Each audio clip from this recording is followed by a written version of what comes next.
We're back with another Soda City Jams with a man that needs no introduction, Mr. Tom Coolidge. Hello. Hello, Tom.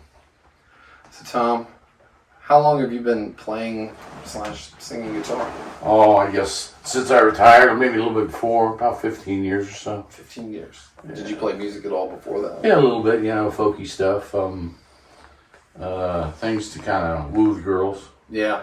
So like high school kind of stuff? College. College one, yeah. What was your first instrument? Probably a Spanish flamenco guitar, which I played Peter Townsend one night. It didn't survive. I was about to say, did you do a Pete Townsend? I did. It didn't survive. So then I went to a steel string and things got better. Started out with a Yamaha FG75. Oh, wow. Best guitar I ever started with. What happened to that one? Well, I traded up eventually and try and get some. Yeah, I have regrets about. I have regrets about losing them. I think everybody does, because you don't always know what you have when you're, you first get something. That's true, and my memories of sound where they were excellent. They really boomed out there, but it was a Yamaha. Yeah. What's sexy about that, right? I mean, maybe it was a motorcycle or something, I don't know. Although I do understand they have some top shelf acoustic guitars these days. Yeah. A lot of electronics involved and stuff like that. Yeah, they can do a lot with all that stuff. Pickups, whatnot.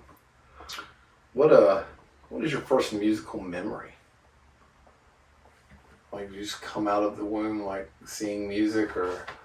Probably the big here's a better way.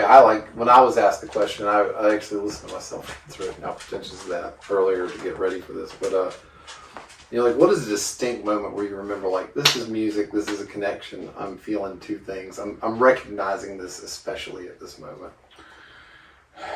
Well, I grew up listening to a lot of big band sounds, courtesy of my parents. So I heard a lot of the classics, but many of them were instrumental in nature, didn't have singing, unless Dinah Shore, some of the greats were singing. But I guess it was when I was about 10 or 11, my dad bought me my first LP, and it was Jimmy Driftwood and the Battle of New Orleans. Jimmy Driftwood, that's a great name. And what I didn't realize was he wrote so many good songs. Are you familiar with Battle of New Orleans? I don't know. Tennessee Stud. I am familiar with that. Long Chain On. I may have heard all these as covers from other people, like Johnny Cash. Well, maybe so. Nobody around here covers them. Cash, at least. Well, not around here. I just meant on record or something, That's why I kind of like his stuff, because nobody's playing it. It's old folky stuff, but it's conducive to old-timey instruments, a clawhammer, banjo, and fiddles, or it can be conducive up-tempo to a bluegrass instrumentation. Yeah. So that's what I like about that. I have a better guitar technique for that kind of music as I do for rock and roll. Yeah. So. Rock and roll, it requires an attack just like the other one does. But you don't have to play all the chords. Yeah. On electric, just a couple of notes and sustain it out there. I think that's what's cool. Yeah. I like hearing you play and what you do sometimes. Well, thank you. Sometimes I like hearing what I play too. What was the first band or the first thing that you really just went like, these are my guys? If I had to tell somebody this represents me, and Oh well, it doesn't have to still, but like at one point in your life, maybe it was the biggest. Oh, the bands I became musically cognizant about 18 or 19 when I went to college, and this was in 1970. And as most audiophiles know, that between about 1968 and 1975 was some tremendous output of some tremendous music. Yes. Well, I got to listen to all that. I was a DJ at a college radio FM station for a year or two, and so we'd always get the promotion. Back in those days, they would send you promo LPs, and we get to be the first ones to hear it. Yeah. And so I heard a lot, and what really, I don't know, went through a Neil Young America stage, and then I really like Yes, and I like Emerson, Lake and Palmer a lot. I can't play any of that stuff, but I love to listen to it. I like John Coltrane. I can't play the saxophone. Yeah. Jerry Mulligan, the saxophonist. I used to listen to him with, who did Take Five? Oh, Dave Brubeck. Yeah, with Brubeck and Bruce. Just like, so I don't know what to say. Really grabbed me for rock and roll. I was listening to Grand Funk Railroad. They're an American band. Well, actually, before that, I really liked the Red album and the Closer to Home album. So, and also Time. Oh yeah. You know, but I was still developing my musical ears at that time. There was a lot going on during that A lot of different kinds of music, and a lot of it was progressing into even further ways. You know, back then with the radio being what I think was better, you know, where top 40 was actually top 40, you know, and stuff like that. What was maybe something mainstream that you got into, but what was something that you only could have found out from going to a show or being told to listen to some old record Robert Crumb had in his blues collection or something? You know, what have I learned? I guess that's what you're saying. I don't know. I was just curious about that in general. I've learned that Grateful Dead concerts are exceptionally long. When they're inspired. Yeah. I just think about like one of my favorite musicians ever was Robbie Fulks, and the only reason I found out about him was because I knew who Junior Brown was, and I happened to be watching Austin City Limits to watch him, and then Robbie Fulks opened up for him. Nice. But he was a guy I would have never heard of on the radio or anything else. So then, like, you know, I did a deep dive and still a fan to this day. So that's kind of what I meant. Very nice. Oh, I didn't mean to knock this stand with all of your excellent CDs on it. Oh, hold on. Tom, tell us about your albums real quick. Okay. This one on the left, the psychedelic one. Yeah. This is the first CD I put out. It's called About Time. And it's actually an extra play. It's got 19 tunes and songs on it. Wow. And something like 20 musicians, all local people. This is my second one. This is all instrumental compositions, no vocals, and sometimes that's a blessing. But 9 tracks, I see. Top quality people from Columbia. And this is I really like the logo on this one. This is my newest one. This is Assorted Flavors. A short one. It's only got 7 tunes in it, but it's got some instrumentals and it's got some... So you're going down, you're giving more quality and less quantity. Well, actually, I did have more quality. Yeah. This latest album here was recorded with Corey Plow. Nice. Over at Plow Studios, and I want to give him a plug. He did a bang-up job. We knocked this off in 4 months. Very good local recording artist. Yeah. Or engineer. What do you call it? Like producer? Well, he did wears a lot many of stuff. hats. Yeah. And you'll hear when you give a listen to the CD, he added some keyboards. He added a stomp box, which were things that. What I liked about it is he threw in ideas also that I hadn't considered at the time, and. Then you gotta really trust and like somebody you're some working worked, with some didn't. Like but that. I think I don't hesitate to say that he knows what he's doing. Yeah, no, he's good. Easy to work with. It's really funny too because the house he got and did all that in was the one where Dr. Roundhouse recorded its demo, like in the attic, because the guy that owned it before him was kind of doing some of that stuff. Have you been to his studio? I haven't been to it since he owned it. Oh, he's got a whole building. Oh, maybe this is different then. A metal building, several rooms inside. Oh, cool. No, I have to check that out. Sweetened up. Yeah, visit him sometime. Good guy. Good player, too. Yeah. Let's see, what else? What else you got for me, Bart? Oh, I mean, so much. Well, I guess we already... What did we ever nail down? What do you classify as your biggest musical inspiration? Other than me. Biggest musical inspiration. There's so many things. We're talking instrumentally, guitars, mandolins, fiddles. We're talking vocally, like Linda Ronstadt, Phoebe Snow, some of the greats. I could go open and be like, I think it's whatever it means to you. Well, right. I could say, to me, if I was thinking that through, it would just be, I would say the Beatles, because that absolutely. I fall back answer to anything. But. And I listened to them a lot. I happened to be overseas at the time, and the only thing we got, this was in 63, 64, 65. We got 45s. Yeah. But I still have some of those 45s. Yeah. Please, Please Me. Yeah. That's great. Some of that stuff. I don't have anything to play it on now.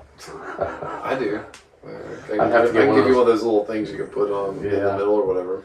But yeah, they were great. But like I say, I've kind of moved over the years, moved into appreciating more acoustic sounding stuff. Like there's no drums in any of these CDs. Not that I'm biased against drums, but we don't hate drummers. No, we don't hate drummers. It's just that acoustic is so nice. You can always, I mean, as far as the questions go, you know, you can tell us about some of the things you've been a part of musically around. That's a good idea. City. That can take me around. I've been at times part of Alien Carnival, which is part of Vince's syndicate of music. I still think I'm part of Jelly Roll and Delicious Dish for the harmonica parts. The harmonica parts. I was with the Blue Iguanas for a couple of years. I was with, I'm still a plowboy, and I play pretty much regular now as a harmonica player with a great singer. His name is Trent Jeffcoat. He's out of West Columbia. He plays the ballroom circuit and the marina circuit out in Lexington County. Great singer. His guitar player is second to none, Chris Farrell, owner of Farrell's Music Shop. And then their harmonica player is superb, so, you know, it's a great combination. Anything solo for me? Not this year. As a matter of fact, I've been tapering off. Well, that segues perfectly into what I was going to ask you, which is, are you currently working on anything? Albums, collaborations, etc.? I mean, it was 10 years between that one and that one, you know. I'm not real productive when it comes to songwriting. And like I say, I've been tapering down a little bit and playing easy with just playing harmonica for this trio. What I'm trying to be is more of a musician. And I don't play guitar that well, and I don't play mandolin. I play all the instruments, but not that well. Yeah. But the best instrument I can improvise on is the harmonica. I try and stay away from, no bad feelings to the Blues Boys, but I don't like to crosswork. Yeah. And I do my sound in a little lavalier mic here, so I don't play through a distortion mic like the blues guys do. But if you can sing somewhere over the rainbow, I can play it. Yeah. That's amazing. So that's what I'm trying to do. I hate the business end of the music business. Yeah. I hate to go out and try and sell myself. It's the worst, yeah. And you know, the market is... I'll pay somebody to sell me for me. Who wants to sell yourself? And the market, well... You never know what your market really is. You can be too high above or too below, you know. Well, it's hard to hit that right part, you know. I basically work solo, so everything is done by me. Promotion, the website. The website is www.tomcoolidge.webs.com. My playing schedule and some glossy photos and some other crap is in there. Maybe a link to this interview eventually. Maybe so, yeah, if I can figure out how to do that. Sydney will show you how. She'll get it figured out. What was I going to say about that? What were we talking about there? I mean, I was about to ask you if you had anything coming up in the future. Oh. Gigs to promote. You know, I'm looking at Hippie Fest for the third year in a row, but I found out things about Hippie Fest. I'm not putting down a great gathering, eye candy. I've never heard of Hippie Fest. It's out at the Speedway every year in October. Yeah, it's a big thing. I didn't even know. You know, you could be a plastic hippie for a weekend. Plastic hippie? Yeah, you know, buy all your color. Well, I mean, if you're not, like, protesting the war in Vietnam, still, like, are you really a hippie to begin with? Well, I don't know if that was really Where's the dedication? You can't just take all the drugs. You take what you can watch do. fish at this point. You gotta still be protesting that war in Vietnam.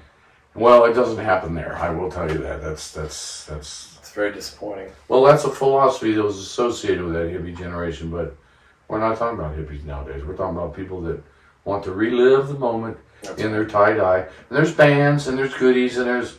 I've never seen a place that sells more tie-dyes in my life than Hippie Fest. But anyhow, keep your eyes open. Well, I mean, I guess that's part of it. I'm a trolling troubadour there. Well, that's good. To go there. But really, I've got a few festivals I'm going to where I plan to pick at, but not as a stagehand. As more like just to keep progressing with the skills. And just jamming with people. Yeah. You know, whatever. Yeah. And it's a lot easier acoustically than it is to do it with electric people. Yeah. I mean, I've been to the Blues Shack. Rick Marsh, great guy. Bunch of good pickers over there. But they have a drummer. Yeah. It's in a house and it's loud. It is loud. But they get some tunes down really well. I've been there. It's fun. Yeah. Yeah, I know what you mean, especially if you're, like you were saying earlier, not doing the crossharp with the distortion and all that. Right. It's just a different vibe in there anyway. It's what they do. I mean, and you know, we have one thing I've learned to recognize, we have musical cliques in this area, and we have a lot of genres, and I think that's good because we're all part of the music scene. Yeah. We're just doing our little niches here and there. Yeah. The nice thing about being as a band is you've got other band members that help promote your cause. Yeah. If you're solo, man, like I say, like myself, it's all myself to do it, you know. Hi, want to hire a band? Want to hire me? I am the band. Yes, yes. So I sure am glad what you guys are doing with the Soda City Jams. Well, thank you. I think it's good to get to see some of these other people that I don't get out and about. We're enjoying like trying to get the biggest range of diversity, humanly possible, of all the different people we can possibly, archive and interview. Well, as I say, I'm kind of moderating down my musical career now after a big 15 years of fame. That's right. And fortune. Hey, you got to know when to hold them, when to fold them. That's right. So it's okay. Yeah. Okay. I like where I'm at right now.